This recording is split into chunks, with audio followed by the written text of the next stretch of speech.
Hello and good morning, everybody. Welcome to our today's session. If you can hear me, kindly type a yes. If you can hear me, kindly type a yes. Thank you. Yes. Oh. Also, kindly chat where you are listening us from, or where you are joining our session from which country. Thank you, Nigeria, Nairobi, Embu. Welcome. I will be a session producer, Rachel Irongo from My Performance Africa. Our session moderator will be Martin Wanjohi, who's also our Chief Learning Officer at iPerformance Africa. A little bit about our housekeeping rules. We'd like to request all those who are joining us today to all have their videos off and to go on mute, apart from our panelists. You can also chat in your questions at the chat. If you experience any technicality, kindly inbox me privately, chat me privately at Rachel Irongol. We'll see how we can solve the problem. Our today panelist is Lisa Goriath. Lisa is a seasoned HR professional with over 20 years broad-based and progress-free responsible experience. She has previously specialized in learning and development as well as employee relations, but has spent most of her latter years as a generalist at management level. She has experience in both the public and private sector. In highly unionized environment, she has demonstrated high level of business acumen and the ability to work with management teams and to integrate the human resource functions within the overall business operating strategy. She holds a degree in HR as well as postgraduate diploma in business administration and is set to complete her MBA in the year 2020. She's passionate about organizational development, growth, talent, and enhancing the overall employee experience. Right. Are you with us? Your names are a bit. Lisa. Hi, I'm here. Welcome. Welcome to our session today. Thank you. Happy to be here. Okay. Our next panelist is David. She's a thoroughbred finance and HR professional with more than a decade experience in banking, manufacturing, telecommunication, and management consulting, spanning areas such as banking, audit, financial analytics, data modeling, budgeting, and okay, somebody, sorry about that, data editing. Akuwekea link Silantois Shompole ameweka. Please. Mwambie ingie kwa class chat. You're right. Sorry, somebody.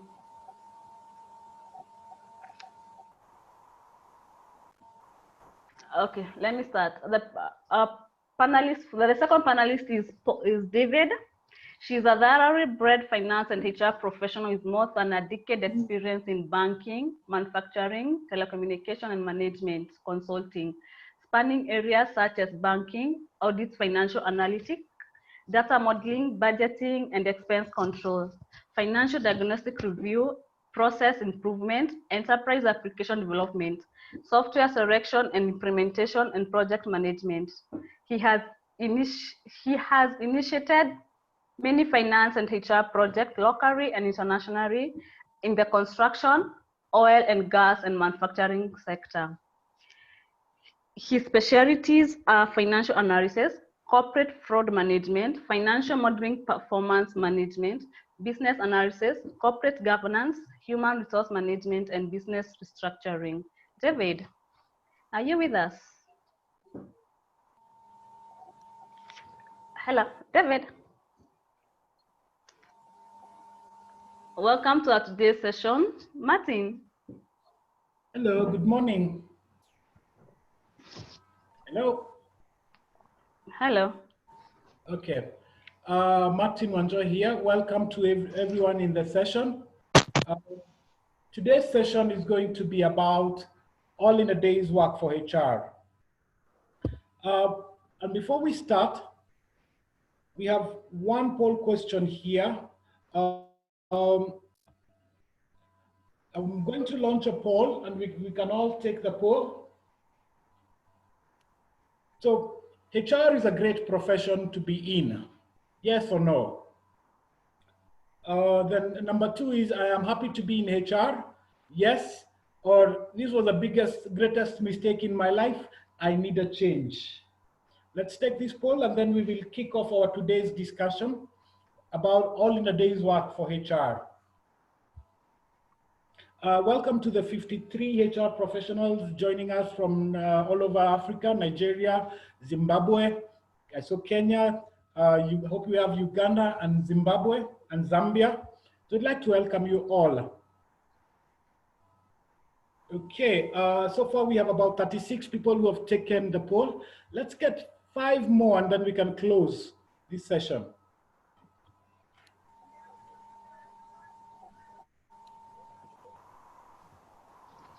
Okay. Okay, we're closing in about 5 seconds and then we can share this.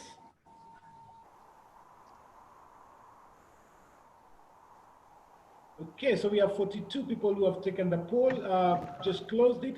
Let me share the results. Leslie and David, welcome very much to our session today. Thank you. Okay, so I am now sharing the results of this poll. Maybe we can just try to make sense of it. We have 5% who think HR is not a great profession to be in. What do you think might be causing that? And as well, we have about 7% who think they made a mistake being in HR. That's interesting. I'd venture into saying, and I think it's the truth with every field that people go into. When you enter a field, you study and you get introduced to interesting concepts and you have kind of a view of what it would be like to be in that field.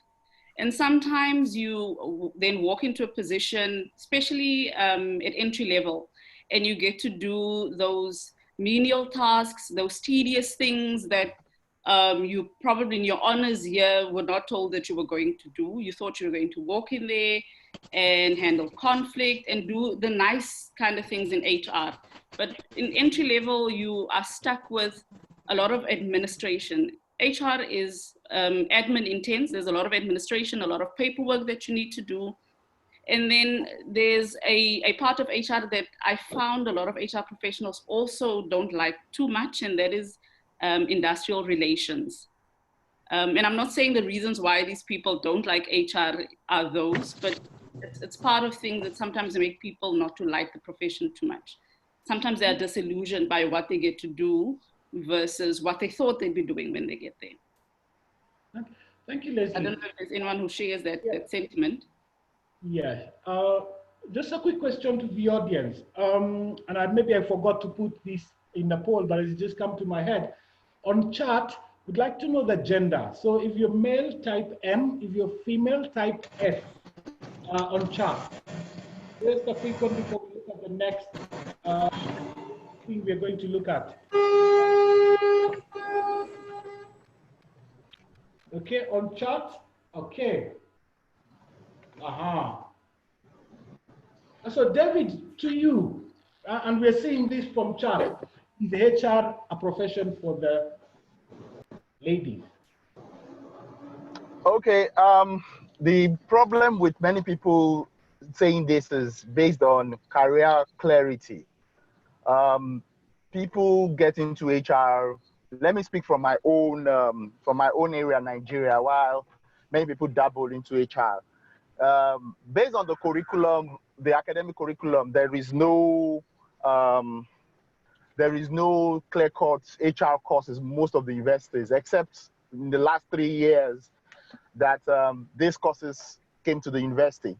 So many people were, they've done engineering, they've done accounting, they've done sociology. So in a bit, so coming into HR is like a novel ground, a ground where they have not been. So that transition from their core or their initial career into HR could be a little challenge. It's a little challenge. So that is the reason why some people they struggle at the beginning. So let me just stop at that. I will still continue later. Over to you, Martin. Thank you. So, so today our main discussion is we're looking at the good, the bad, and the ugly of HR. Maybe just to know how many years of experience in the panelists. Leslie, how many years of experience in HR? Sure. Close to 20. Close to 20. David? Same, close to that too. 20. So between the two panelists, we can agree we have about 38 to 40 years of experience in HR. Okay. All right. All right. Quick question to the audience. Have you had good days? Or let's start from the other part. Have you had ugly days within the HR? Yes for no. Yes. Why for yes? You've had ugly days. And for it's all been good. Okay. Okay, great. So we've all had the ugly side and the ugly days. So maybe let me start with you, David, and we'll start looking from, let's start from the good. Let's be optimists. All right. Okay. What are some of the good days you've had around in HR? Okay, the first good day is recruiting good talent that will bring a turnaround in the organization, where HR is applause for bringing in great talents. Yeah, applause for innovative, for innovation in terms of team bonding, employee relations. So those are good days where HR is always applauded at meetings. And they are all great, and it becomes an envy. HR department in the organization. Those are the.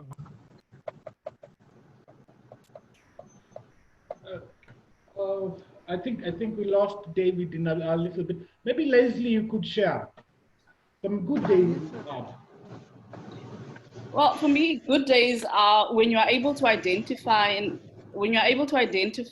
challenges in the business, and you're able to play an integral part in providing solutions for those problems, like conflict, for instance, between supervisors and their subordinates. When you are able to make the team work together again, bring some synergy about, when you're able to shape the organizational culture.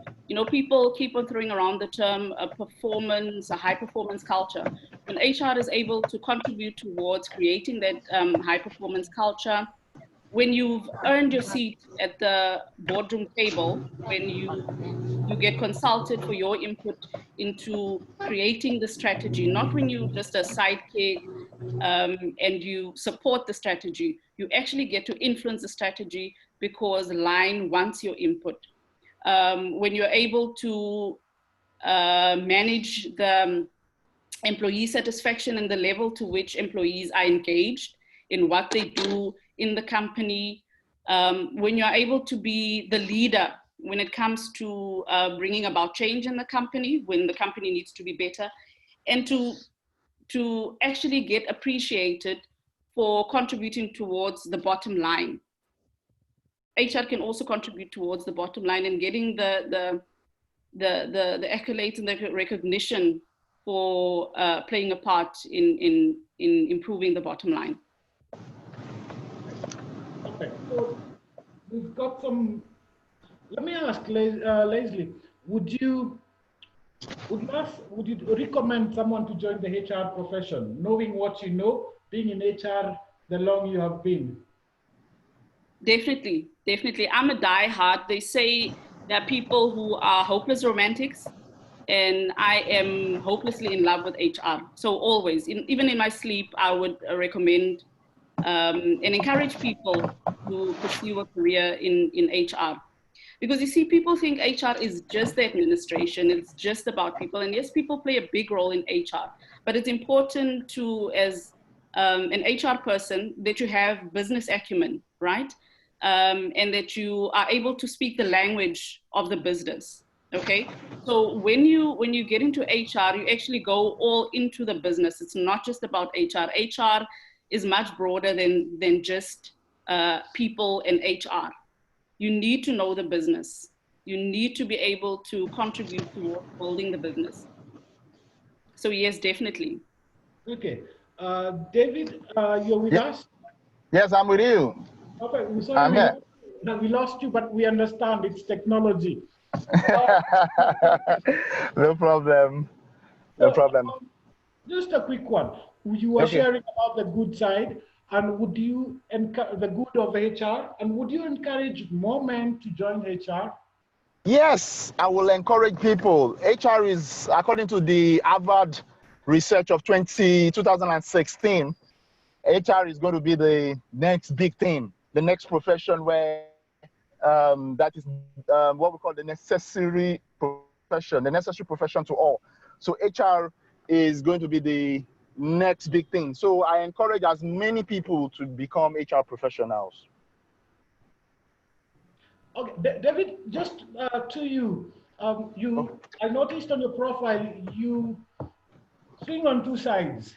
You swing on our Yes. brothers in finance, and then are they brothers or cousins in finance? Yeah. Yeah. How is that working out? Well, for me, I have this great skill in multitasking.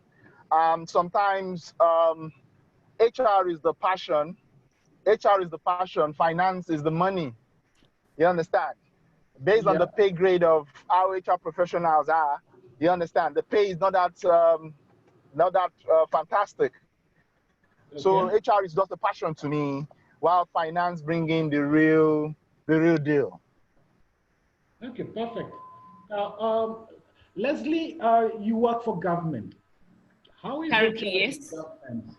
And do you think you would have done better in private sector? Because I believe there's a difference between HR in private sector and HR in government.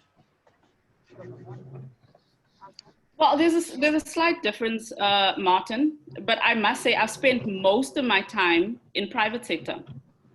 Right? I'm in government now, but I've spent most of my time in private sector. And it depends on where in the private sector you are, because people are our main business. You get different types of people in the different businesses. If you are in manufacturing, for instance, I've been in FMCG for the longest time, and you get different types of people there, and the issues are different. You could be in an environment like FMCG, for instance, is very intensive when it comes to labor relations. You often have to deal with things like strikes and so on. So it differs slightly, not that much, but it differs from industry to industry. Okay, great. So David, let's look at the bad. What are those things that one of you that have happened that you ask yourself, why did I even ever get here? I should have become a rocket scientist. At least I only deal with rockets, not humans. Okay, the office politics. The office politics is one major what we call corporate politics, is one major thing that is not rocket. I will have to say, okay, let me come a rocket science. And the behavior of people. You know, we have sanguine, we have melancholic people. So you need to know, so the dynamics of people, the behavioral pattern of people, actually, for me. Okay. So, Leslie, to you, what are the bad side that makes you wonder why, that 5% that was saying is the greatest mistake they made? What are those things that have happened that internally you tell yourself, I should have gone somewhere else, not into HR? I think often being in HR, you are regarded as the custodian of all the rules and regulations and policies that guide the organization, right? And sometimes you get paralyzed by all the rules around you, by that compliance mindset, by I need to do things by the book. And it sometimes prevents you from thinking out of the box and coming up with creative solutions to the problems that you have. And often when things go wrong, it doesn't matter in which space things go wrong, HR often gets blamed. If it's operational processes that go wrong, HR gets blamed because you recruited the wrong people. And sometimes you don't get, it's not in every company that you are a part of where you get recognized and get taken seriously for the role that you play. And you end up having to over and over justify yourself and justify your seat at the boardroom table. And sometimes it also, the type of environment that you find yourselves in also contributes to whether you often have a good or a bad day. If you work in an environment where the workforce is very militant and very volatile, you often get bogged down with dealing with labor relations and arbitrations and disciplinaries and things like those all of the time. And here's the thing, when you deal with an environment which is very volatile and very militant, you often get to deal with strikes like I've mentioned earlier. And sometimes these strikes are very violent. You find that people are fighting for an increase, and there are people who value their, let's say, their employment more than having a higher salary. And some would choose to work, some would choose to participate in the strike, and those who don't participate in the strike would then get attacked, the houses might get burned down, and guess what? They are not going to call the GM or the CEO of the company, they're going to call HR. You know, I've been attacked, my house has been burned down, and you need to deal with all of those things. If you have to wake up at 1 o'clock in the morning and go out to an employee's house, you need to do it. And that it all comes with the territory. Okay. David, you're here with us? I'm here. Perfect. Okay. Okay.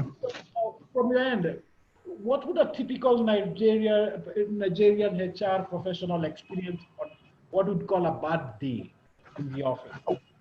Well, a typical Nigerian HR professional's bad day will be when he's in a dilemma between what the boss, the manager or the MD says, and which is not in line with policy and good HR practices.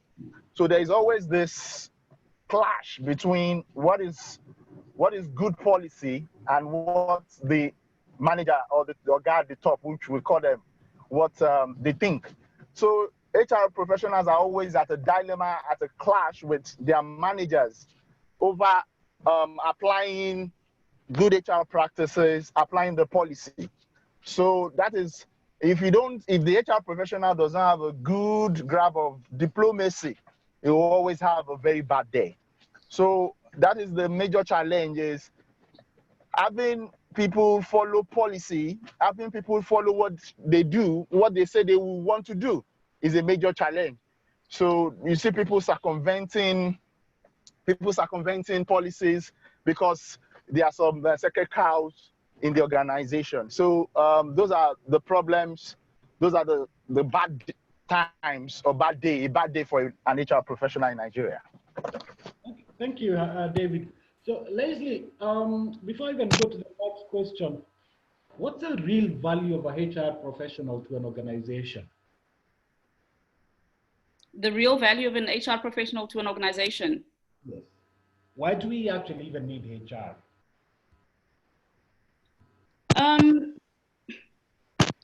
I would say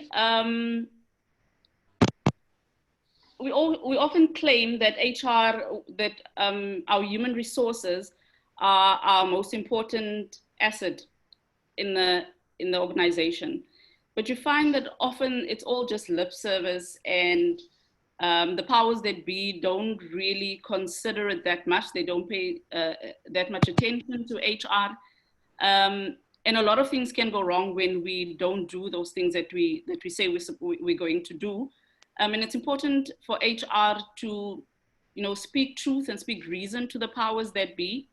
And to, there are things that we measure as HR, and the information and the data that we then gather from what we have measured and that we then share with the organization allows the organization to move in a certain direction, and it helps the organization to react to things that might be brewing, to its environment, and also to do the right things to grow the talent within the company. You find that often companies have access to the same type of technology, the same type of systems, but the thing that gives the organization that wins the edge in the end is the kind of talent they have, how they grow their talent, and how they use their human resources. Yeah. So, David, interesting question here I'm seeing. Should HR stick to policy on matters, empathy and apathy? Basically, is HR the babysitter in the company? Or what's the hard stuff that HR actually delivers?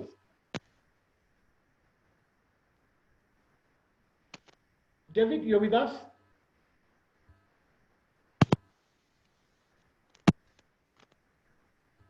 Hey, David, you're with us? You can hear us? Maybe you can share. Hello, Martins, can you hear me? Yes, we can hear you. Yeah. Okay, the question again, please. What I'm asking is, there's a question here. Should HR stick to policy matters around empathy or around apathy in the organization? Basically, is HR the babysitter in the organization? No. So no and yes. There is policy, which is like a constitution. HR, yes, must stick with policy, and sometimes there are other areas, like there's what we call substance over form. Reality supersede anything that is written in the law. So HR, yes, must stick with the policy, but there are some, for example, the COVID-19, for example, there is no policy anywhere that has COVID-19 thing, work from home, but because it became a reality. So that is what. So HR must not be what I call too static to the policy, but should be dynamic. The dynamics of using the policy and changing the policy and looking at reality matters a lot. So HR should not be a policy sticker, but someone that uses the policy as a guide to their day-to-day runnings of their HR activity. That is what HR should be. Okay, thank you. So a quick question to the audience.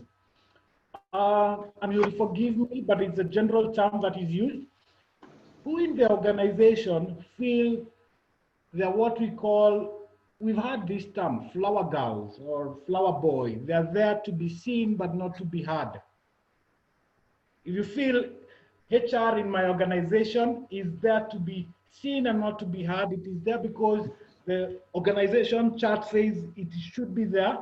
Type a yes, and then a no for you are actually appreciated being there in that the office being there. So a no means you're actually appreciated as a HR, and yes means you feel like you're there as a flower girl or for decoration because the organization chart said that an HR office should be there. Okay. So Leslie, to you, do you think industry, or rather, let's say organizations, and in this I mean industry leaders, squarely on CEOs, do they actually appreciate HR? I think it depends. And the reason why I'm saying it depends is because as HR, you play a very big role in whether or not you get recognized for the true value that you add and whether you don't get recognized. one, to truly be a business partner, to be a partner in this business, you need to have business acumen. You need to be able to speak the language that the business speaks. You need to be on top of what is happening.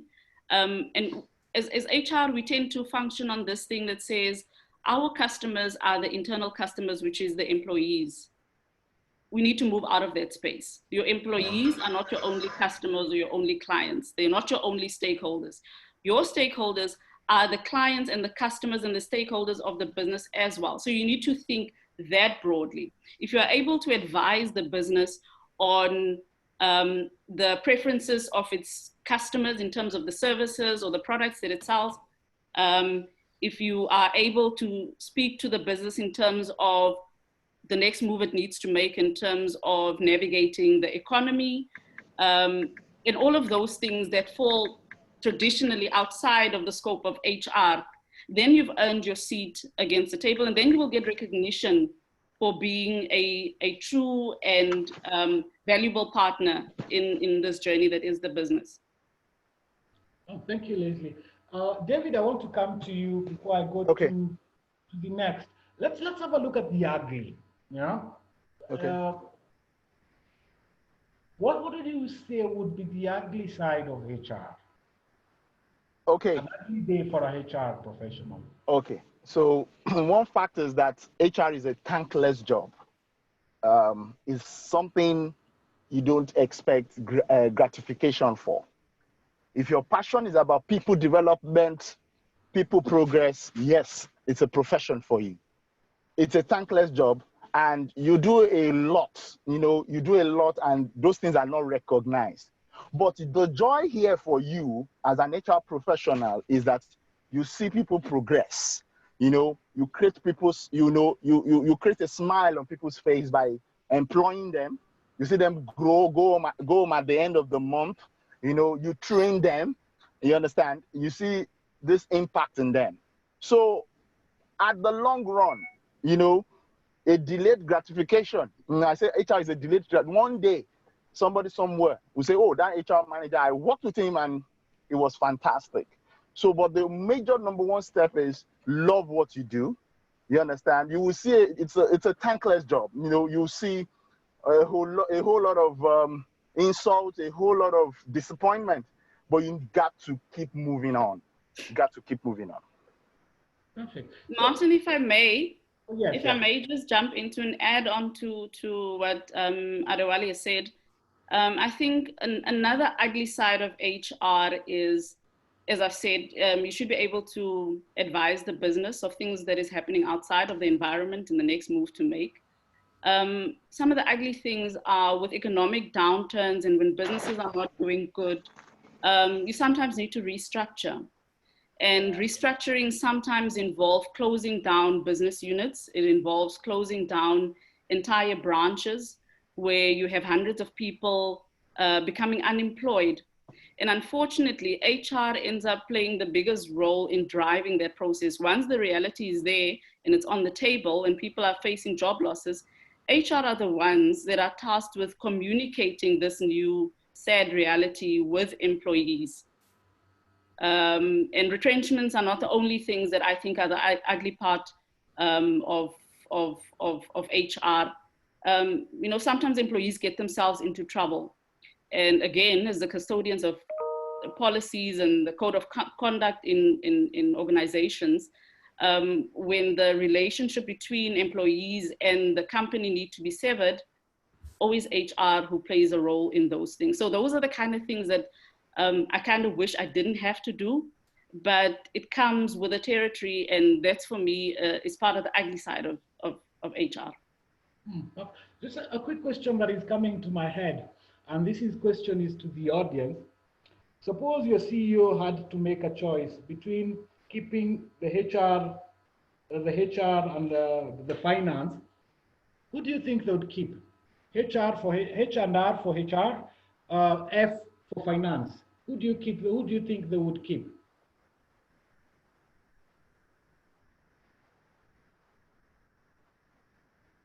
Okay, question. Okay, let's have some more. Just okay. Okay. So, David, since you're in finance, why do you think the CEO would keep? Yes, we know they need both, but they can only have one. Which one would it be? So, David, because I know you have a finance background, why do you think HR thinks CEO would keep finance and not HR? Yes, the CEO will pick finance over HR because what is the primary motive of a business is to make profit.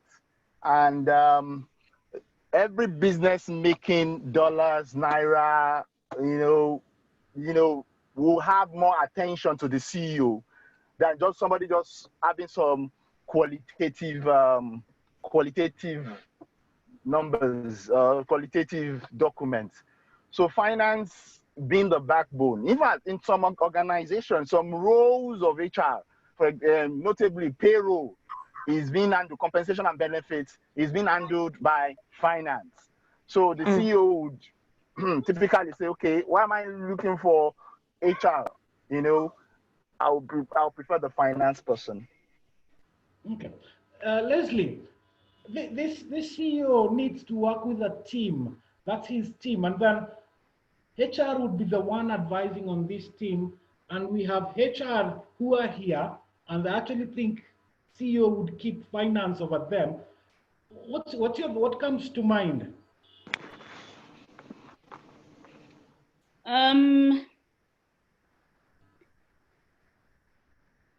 In terms of advising the CEO of who to keep, that would be a difficult one.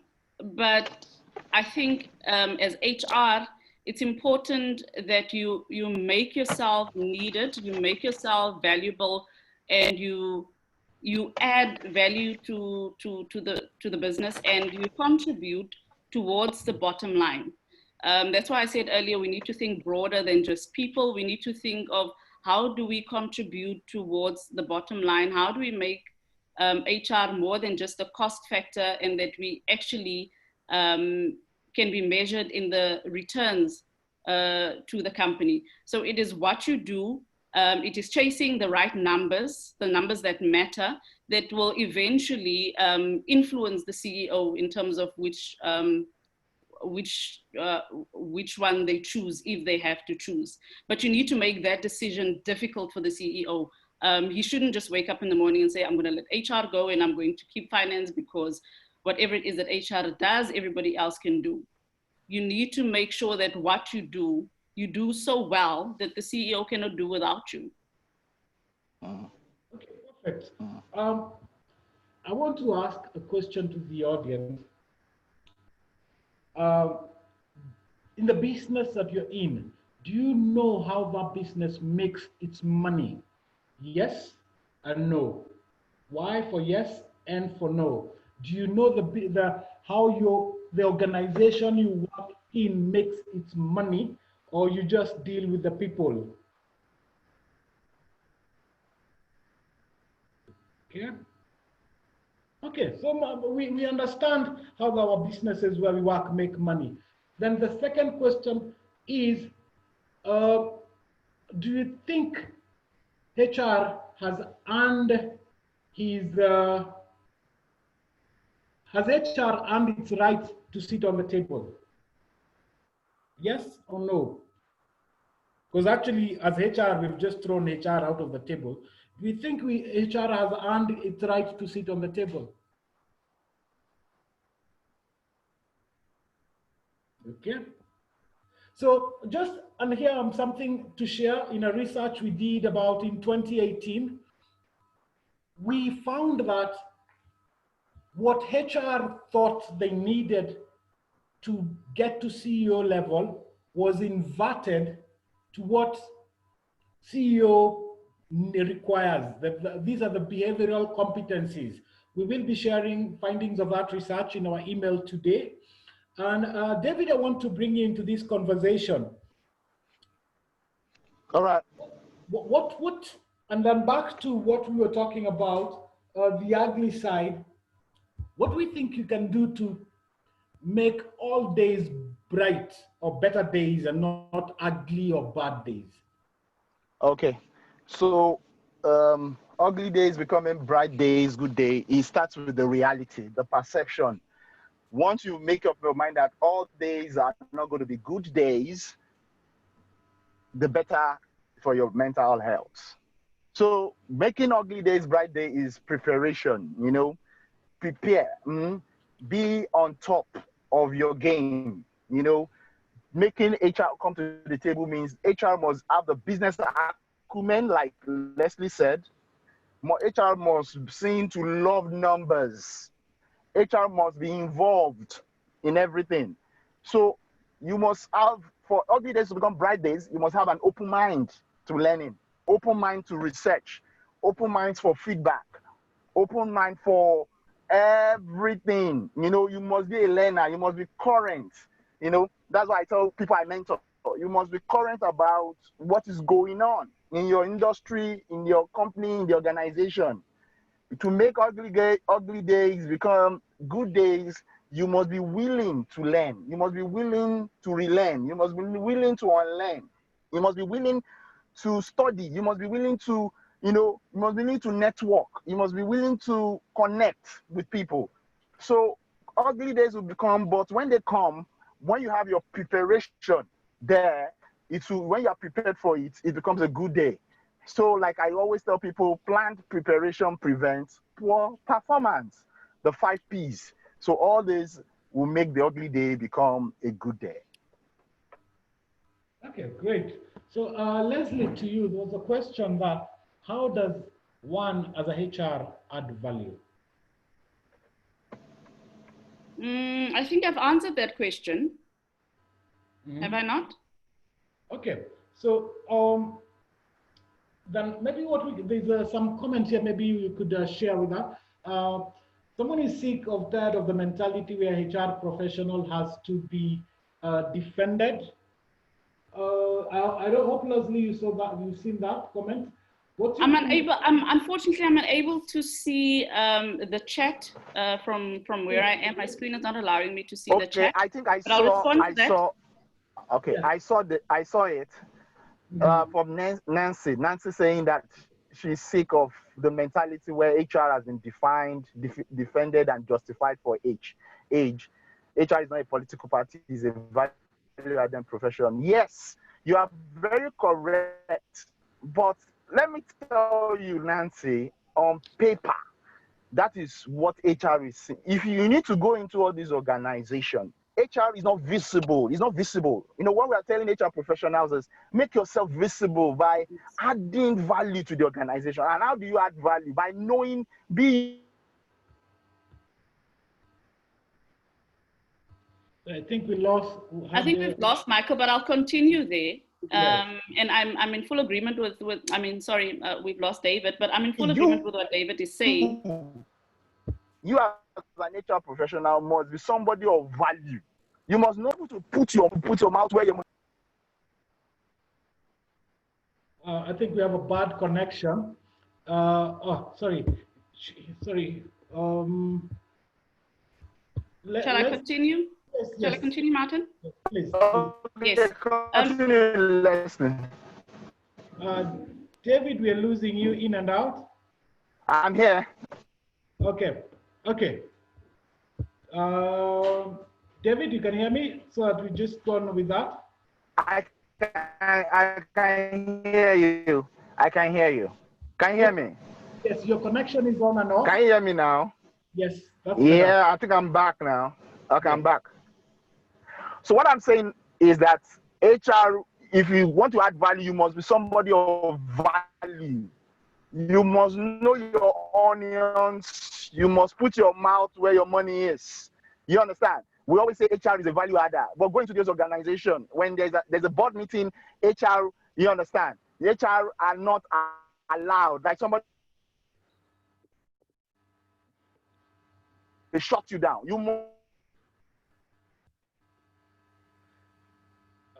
David, I think your connection is a bit poor. Maybe Leslie, you can pick up this. Yes, those are some of the contradictions that you have when you move into the working space. That which you get taught in school, and that to it. You know, a fire person was in a shopping mall. People speak our product or say something. Okay, we're losing David and coming back. Leslie, maybe you just go on. Let me handle Okay. yes. Okay, so those are some of the contradictions that you come across when you get to the workplace versus what you were taught when you were in school. Is that you think that automatically when you move into the workplace, you've earned your keep, you've earned your seat at the boardroom table. That is unfortunately not true. It might irritate you, but as HR, you need to continuously show that you have a reason to be there. You need to continuously add value. You need to continuously come up with solutions to the challenges that the business have, and not just within your own space. It can be in operations, it can be in finance. You need to continuously do the kind of things, track the kind of metrics that adds value to the business, provide the business with data that will add value to their bottom line. And unfortunately, that is just the reality that you will face every day, which is HR needs to continue to justify its seat at the table. You need to continue. Everybody else is there because, you know, operations, they're the core function, and therefore they need to be there. If they weren't there, the business wouldn't be there. For HR, if you're not adding value to the business by supporting the core function, unfortunately, people will look at you funny, like this is just another cost. This is just another liability. So you need to continue to add value. You earning your seat next to the table is not automatic. You need to work for it. Okay, thanks. Thanks. Let me just bring on board David again. David, you're with us? Yes, I'm here. Sorry, I don't know. You were breaking up in and out. So let me ask. Maybe you could just finish up with what you were saying about the issue that Nancy had raised. Okay, what I'm saying is that HR, if you want to add value to the organization, you must have value. What value do you have? What is in you? What can you beat the finance guy, the engineering guy to their game? Now, let me tell you one advantage HR has. HR is a multidisciplined profession. Multidisciplined in the sense that there's no business endeavor HR people are not found. HR people anywhere, it is a common denominator everywhere. So you must understand the text. You must be current. See, when I sit down at the table and an engineer is talking, I understand few things. You know, I know I'm going for a management meeting that has non-financial people, non-HR people, or people, you know, I will read about those people. You understand? I will read about them, understand, understand their thinking before I go there. So many HR people talk about undue influence. You must be the influence. How do you become the influence? Good relationship, people relationship.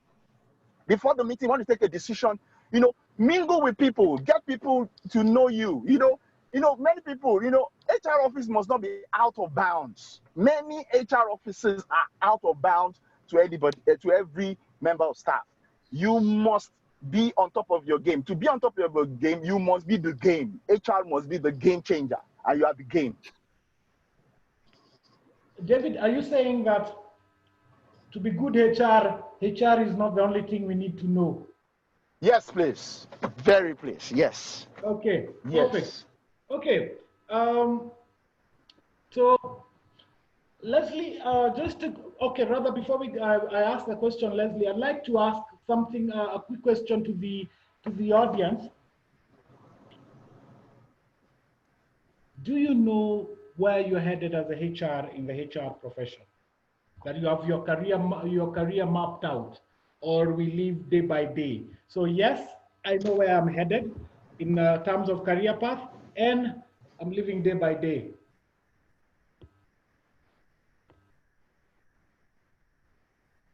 Okay, a few more. Okay. So my next question is, do you know the competencies you require to get you there? And maybe Leslie, you could just share what competencies you think HR needs to build so as to have more good days.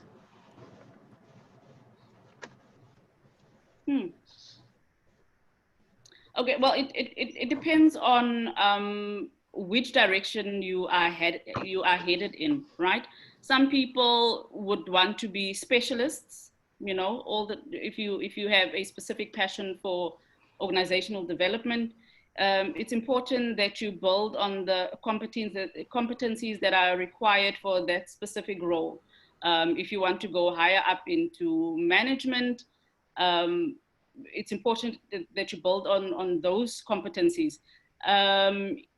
If you say, for instance, if you want to play a more generalist role where you get into a strategic position one day and then influence on the business, you need to look at what competencies are required for that as an HR person. Okay. So would like to welcome questions from the audience on chat, and which are always welcome as we proceed. There was something I'd seen, David, about, so as I look for it, David, what do you see as the future of HR in this continent? The future of HR in this continent, well, it will be, the future is artificial intelligence, if we are to accept it. Let me quickly give you a good example. The COVID-19 has shown us that working from home is not an impossibility. You know, whoever thought that for the past 3 months I'll be working from home? You know, working from home, it was not in the dictionary of the African continent.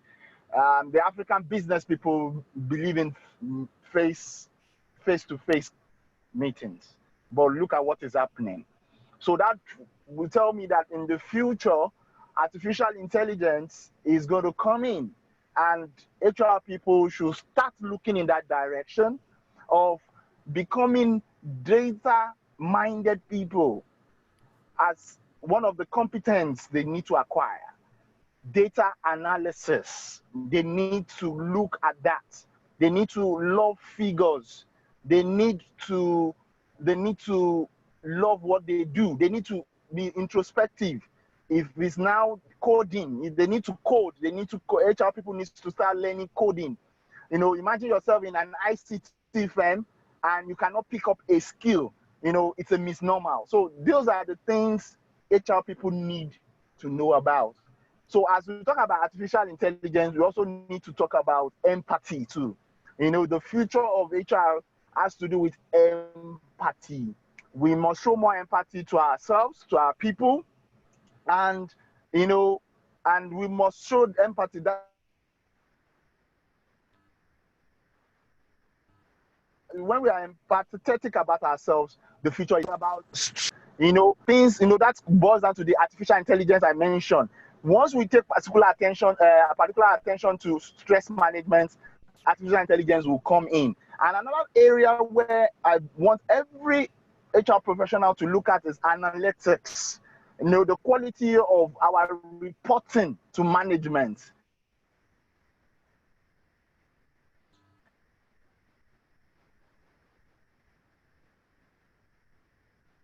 Yeah. I think we lost David there. Accepting analytics, yes. Figures, research. That is the future. Okay. Leslie, something interesting I've seen on chat. HR mostly plays the bearer of bad news or the devil's advocate role a lot. What's your thought about that? That can be true. And it is partly true that you do a lot of that, and that's like I've said earlier, that's the bad or the ugly of HR, that you do that. But often you get provided with the platform or the kind of challenges that you need to find opportunities in, so that you are able to become the bearer of good news. HR, part of what HR does is you're a talent scout.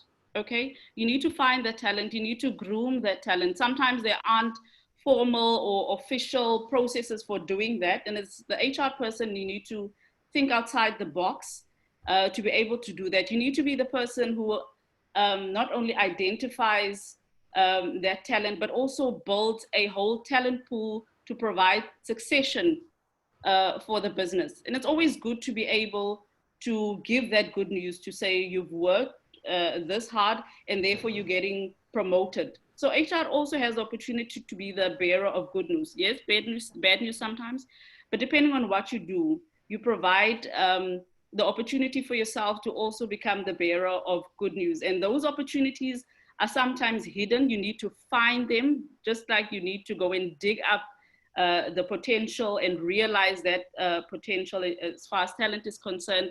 And then you can become the bearer of good news as well. Okay. Thank you very much. So we'll just take questions from the audience or observations in terms of the good, the bad, and the ugly within HR. You can take your pick on chat. If you can share just one of any of the three, the good or the bad or the ugly. Okay, to our participants, you're welcome to post that on chat, just your one good, bad, or the ugly that you've come across in HR. David, I don't know, you're still with us? Yes, I'm here, live and direct. Okay. So, what I'm thinking in my head is, does anything need to change for our HR to get better? Yes, a lot has to change. A lot has to change. A whole lot of HR people are mechanical. They are too mechanical, rigid, too strict with policy. They sit, career-wise. You see a lot of people stuck at a particular role for long. HR needs to be proactive in career management, to be seen as somebody progressing. A whole lot of HR people are stuck at a place. They need to move forward. They need to, they need to expand. There is the capacity to expand. So the capacity management of many HR people needs to be expanded. They need to, see beyond, You can imagine some people still having that personnel management mentality. Those things need to stop. If a staff comes to you and say, please, I want to work from home today, you don't now start making that an issue. You should also, evolve. HR should evolve with reality. A lot of people are not evolving with reality, I must tell you. Okay. So I'm seeing some comments about the good, the bad, and the ugly. Kindly continue sharing. Leslie, do you think from SA, are there seeing so that HR can become more good, and we reduce on the bad and the ugly? Sorry, Martin? I'm saying, the question was, within the SA HR community or profession, because we all are from a number of countries, so we all know our countries, and what we're saying is together we are growing. Are there gaps you've seen that actually need to be bridged to make HR have more good days and not bad and ugly? I tend to agree with what David was saying earlier. The fact that as HR, we need to reinvent ourselves. We need to think ahead. We need to be the ones to lead the way in navigating the very gray area. Right now, we are in a space of a lot of uncertainty, right? You cannot continue being narrow-minded and just working within the confines of the rules and regulations. We need to be creative. We need to think out of the box. We need to think beyond the walls of the HR space. We need to think for the business in order for us to improve and reinvent and redefine our role in the business. We need to guide the business on redefining roles for everybody. Everybody's role is changing now with fourth IR in the uncertain space that we're functioning at. And if we as HR cannot reinvent ourselves, think more broader, do more things, take on super jobs, we cannot advise the business on how they need to reinvent themselves and reinvent the roles of others in the business. Perfect. Thank you, Leslie. David, something very interesting just caught my eye. We have a few minutes before we finish. I'd like to request for like 4 minutes, just additional time. So David, maybe you could address this. HR carries a lot of emotions for the organization. How do you ensure that this doesn't affect you post working hours? HR confidentiality means you know too much and can't share, but some affect you. Okay, thank you very much. There was a question before about those competencies that HR people should have. And I would divide those competencies into two, the behavioral and the technical. Now, to answer this question, I would dwell on the behavioral. Now, the number one skill you should have is a stomach full of secrets. A constant reminder of your emotion. So emotional intelligence should be your everyday project as HR people. Every day you must see the shrink, you must be in therapy, you must do a whole lot because you keep a lot to yourself. You do a lot. So you're number one. So if you tell yourself, I don't have anything to train myself or anything, go and work on your EI. Emotional intelligence is a number one skill. Forget the technical skill. Your emotions must be balanced. A lot of HR people, you see them flaring up. You must be able to control. You must control yourself, know yourself. So you must be able to read well, consult a therapist once in a while because you take human decisions. For example, you have just done a downsizing. People have cried. People have lost their jobs. It must affect you emotionally as an human being. So you might need to go to a safe place to go and debrief. So emotional intelligence is not negotiable if you want to succeed in the HR profession. It is one of the markers of you moving from HR to be the CEO of the organization. Your emotion, how you control your emotion is key. That is the number one on the behavioral traits. That will now come to the technical, all the performance management, all those things will come. But your emotion, you must constantly grade yourself. You must also always take the emotional intelligence test every month.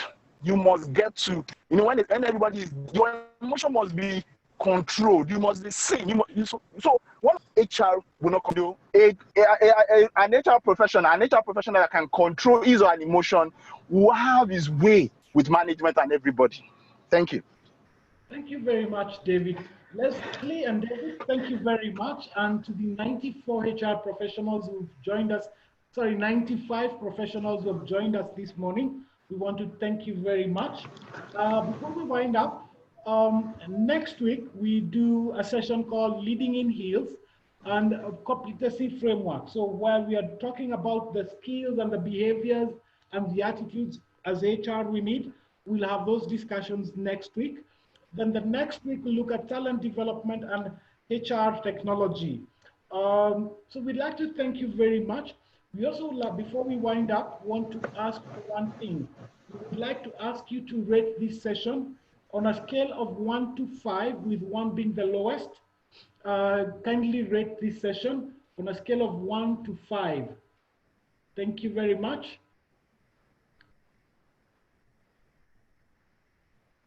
A recording of this session will be sent out today. If you are here and you have not received the recording of yesterday's session, kindly check our emails. Possibly also check your junk mail. Maybe that's where they're all parked, and we'll appreciate. So we'd like to thank you. We'd like to wish you a very great day today, and we will see all of you next week on Tuesday. Thank you very much. Thank you, everyone. Thank you, Africa. Thank you so much. Thank you, and have a great day, everyone. Yeah, great day. Love and light to everyone.